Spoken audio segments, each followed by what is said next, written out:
Bonjour à tous, et oui, on est en hiver, quelle saison de merde, là où tout le monde est en dépression, comme c'est le cas pour ma part, mais bon, on est bien obligé de passer par là. Personnellement, je n'attends plus qu'une seule chose, c'est les prochaines vacances, après un mois de janvier un peu pourri, et c'est pourquoi je vous propose de retrouver les films Disney, avec cette fois-ci un film un peu particulier, mais espérons qu'il saura nous remonter un peu le moral. Pour cela, je vous propose de ne pas perdre plus de temps avec ce 12e épisode du Thermomix, dans lequel nous allons parler de Fantasia.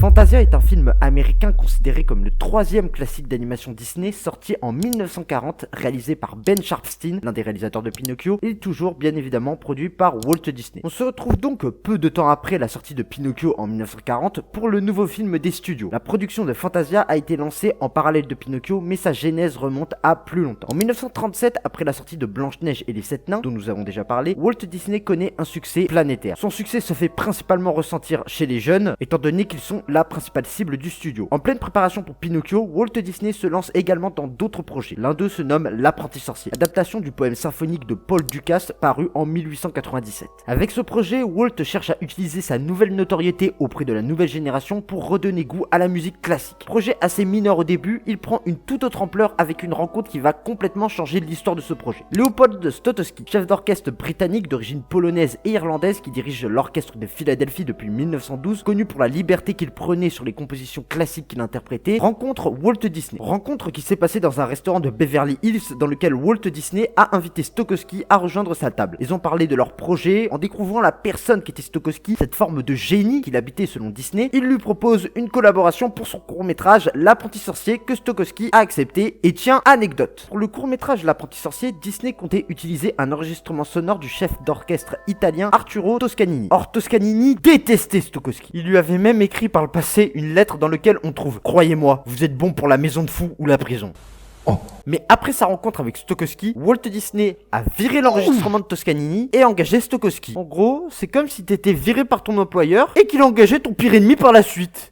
Bien avoir la haine l'italien là. Mais avec cette collaboration, l'esprit créatif de Walt est à son apogée. Il imagine des dizaines de séquences animées qu'il pourrait combiner à la musique de Stokowski. Les équipes d'animation de Walt se mettent donc à travailler sur le court-métrage qui devait au début mettre en scène simplement le nain Simplet qui au final a été changé par Mickey, sans doute lié à la confiance qu'avait le studio sur l'empreinte que laisserait le métrage. Roy, le frère de Walt Disney, prévient son brother que le budget commence un peu à exploser là, la musique de Stokowski et l'animation est finie vers 1938, une avant-première est même prévu, mais finalement Walt dit arrêtez tout, j'ai mieux. Stokowski venait de suggérer à Walt l'idée de faire une série de courts-métrages d'animation qu'il associerait à de la musique classique dirigée par lui-même. Walt adore cette idée et lance directement ce projet qu'il nomme Fantasia, un film expérimental qui associe animation et musique classique avec pour objectif de faire un film Disney capable de faire apprécier la musique classique aux marmots. Walt Disney étant quelqu'un d'ambitieux et avec ce projet qui lui tient à cœur, il veut une fois de plus faire quelque chose qui est depuis le début de sa carrière sa marque de fabrique, l'innovation technique. Il définit un nouveau concept avec son projet, celui de spectacle cinématographico-musical évolutif. Il voulait diffuser le film non pas dans des salles de cinéma comme tout le monde, mais dans des salles de concert afin que l'expérience auditive soit optimale. Prévoit de faire une diffusion sur un écran large. Cette technologie, elle existe, elle s'appelle le cinémascope et a été inventée pour la première fois en 1953. On est en 1938. Il est juste 15 ans en avance sur son temps. Plusieurs morceaux ont été enregistrés, mais seulement 7 ont été gardés pour le film. L'animation est étroitement liée avec l'interprétation de ces morceaux, car à part L'Apprenti Sorcier, aucun n'était réellement prévu avant le début du projet. Walt Disney a également accordé une très grande importance à la qualité du son, développant un nouveau procédé stéréophonique, l'ancêtre du Surround Sound System qui date de 1965, appelé Fantasound en hommage au titre du film. Bref, vous aurez compris, là le budget il est plus que largement explosé. On est sur du 2,28 millions de dollars, ce qui reste quand même moins que Pinocchio et c'est 2,6 millions de dollars. Mais finalement, après des années de production et de travail, notamment de la part de Stokowski qui s'est pleinement impliqué dans le projet, presque toutes les équipes du studio sont mobilisées pour ce projet, un budget quasi illimité, Fantasia voit enfin le jour. Bon, et normalement à ce moment-là dans l'émission, nous passons à la petite review du film, histoire de bien l'avoir en tête. Mais là, pour le coup, la review serait un peu chiante vu que le film contient seulement des segments animés avec de la musique classique par-dessus. Donc pour une review, il n'y a pas grand-chose à dire. Même le passage sur L'Apprenti Sorcier, l'histoire se résume en 2-2. C'est pour ça que pour une fois, passons directement à l'analyse du film. Donc Fantasia est par définition un film non conventionnel. On ne peut pas le comparer aux deux précédents films Disney par exemple. Et sa problématique est comment réussir à faire apprécier précis de la musique classique à des néophytes comme moi par le biais de l'animation. Pour cela, on a plusieurs segments. Toccata et fugue en ré mineur de Jean-Sébastien Bach, qui est défini par le film comme une musique qui n'existe que pour l'amour de la musique. Il s'agit simplement d'un segment musical illustré avec des images animées assez simplistes, en harmonie avec de la musique, et pour l'anecdote, Walt Disney voulait que ce segment soit projeté en 3D en 1940, soit 40 ans avant le début de la mode de la 3D. Fantaisiste, il est assez beau, on voit que les animateurs se sont fait plaisir pour illustrer la musique, et c'est quand même une belle entrée en scène pour le reste du film. Le second segment est basé sur le ballet Casse-Noisette de Piotr, alors là excusez-moi pour le nom, Piotr Ilyich Tchaïkovski, avec cette fois-ci des animations plus concrètes avec des fées, des champignons, des fleurs, etc. montrant ainsi une sorte d'évolution au sein du film. Le troisième segment est le fameux segment de l'apprenti sorcier, où on peut voir qu'il est clairement le segment le plus ambitieux avec une vraie petite histoire et des grosses séquences animées. Le quatrième segment illustre le sacre du printemps d'Igor Stravinsky, qui montre la naissance de la vie et de la terre d'un point de vue scientifique. Bon, pas si scientifique que ça quand même, étant donné qu'on peut y voir un stégosaure se battre contre un tyrannosaure, alors que les deux espèces ne sont pas issues de la même période géologique. Mais genre vraiment beaucoup. Mais bref, ensuite on a le cinquième segment qui illustre la symphonie pastorale de Beethoven, se passant durant la mythologie, avec Zeus, Poséidon, etc. Le sixième segment, assez léger, qui est issu du ballet La danse des heures de l'opéra, attention, désolé pour l'italien, la Gioconda d'Amilcare de Ponchielli, avec des danses d'hippopotames, d'éléphants, d'autruches et autres crocodiles. Et le film finit avec mon segment préféré, Une nuit sur le mont Chauve et Ave Maria de respectivement Modeste Moussourgoski et Franz Schubert, illustrant de manière très impressionnante un démon du nom de Chernabog qui fait subir des dingueries aux âmes damnées qui le rejoignent avant de disparaître à la venue du petit matin, et où on suit par la suite un convoi qui marche dans une belle forêt. Et franchement, tous ces segments sont excellents. Déjà, la musique est vraiment magnifique, les compositions sont parfaitement interprétées par l'orchestre de Stokowski. À certains moments, on a même des frissons tant c'est puissant, comme par exemple les passages avec Chernabog, qui sont mes préférés et de loin. L'animation est, comme souvent avec Disney, très belle pour l'époque, et qui fait encore le taf de nos jours. Même moi qui ai regardé le film pour la première fois pour cette vidéo, j'ai trouvé l'animation franchement pas dégueulasse. Mention spéciale pour le segment La symphonie pastorale, qui a de magnifiques couleurs. Mais sinon, oui, les segments animés sont vraiment magnifiques, l'innovation technique signature de Disney est plus que jamais présente, que ce soit dans la production du film, comme je l'ai dit, mais toujours dans l'animation avec l'utilisation de la caméra multiplane, ou la parfaite synchronisation de l'animation et la musique pour créer comme une sorte de danse cinématographique. Chaque segment est parfaitement envoûtant, et on apprécie parfaitement chaque note de musique. Et ça, c'est un énorme bon point, car on rappelle que le but principal du film était de nous faire renouer la jeunesse avec la musique classique, et c'est à mon sens réussi. Car bon, même si on ne peut pas en être sûr, je sens que si j'avais vu ce film quand j'étais petit, j'aurais beaucoup apprécié.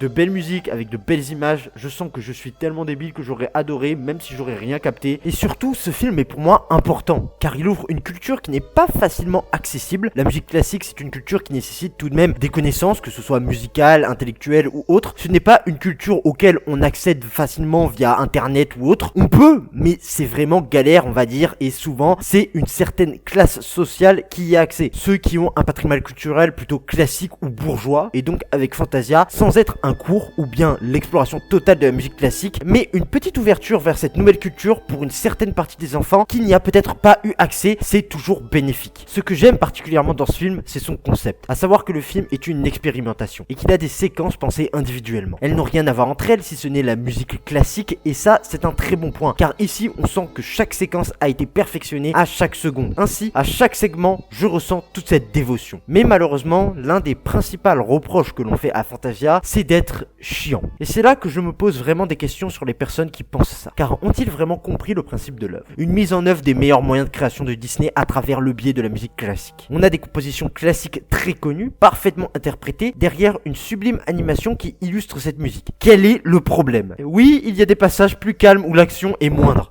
C'est lors des moments où la musique est plus calme, donc c'est totalement logique. Il n'y a pas de segments sans réelle histoire, donc ils sont longs à regarder.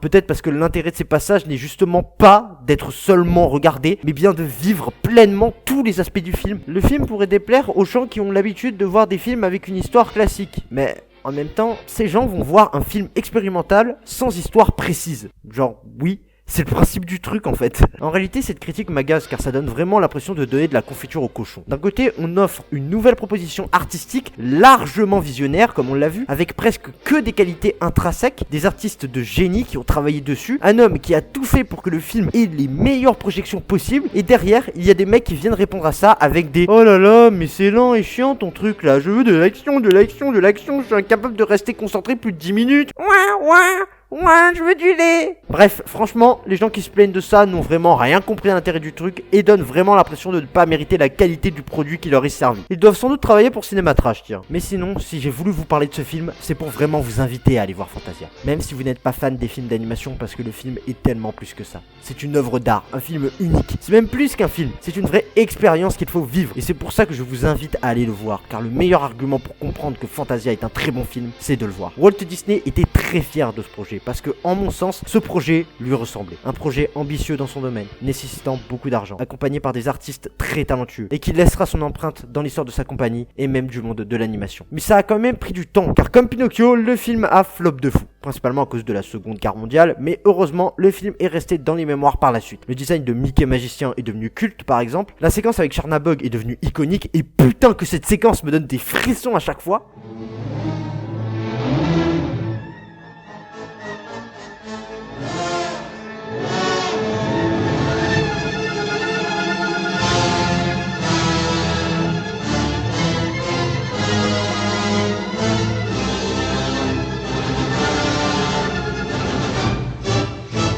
Waouh! Franchement, Fantasia était comme ses prédécesseurs. Un pari, une expérience, mais je préfère largement cette expérience qui assume complètement d'en être une en se foutant d'être conformiste et au contraire sort des codes plutôt que de tenter de se déguiser en un film avec une histoire classique comme Blanche-Neige quitte à faire un récit complètement simplé. Non, toi ta gueule. Allez voir Fantasia, juste une fois, car c'est le plus bel hommage que l'on puisse faire à Disney.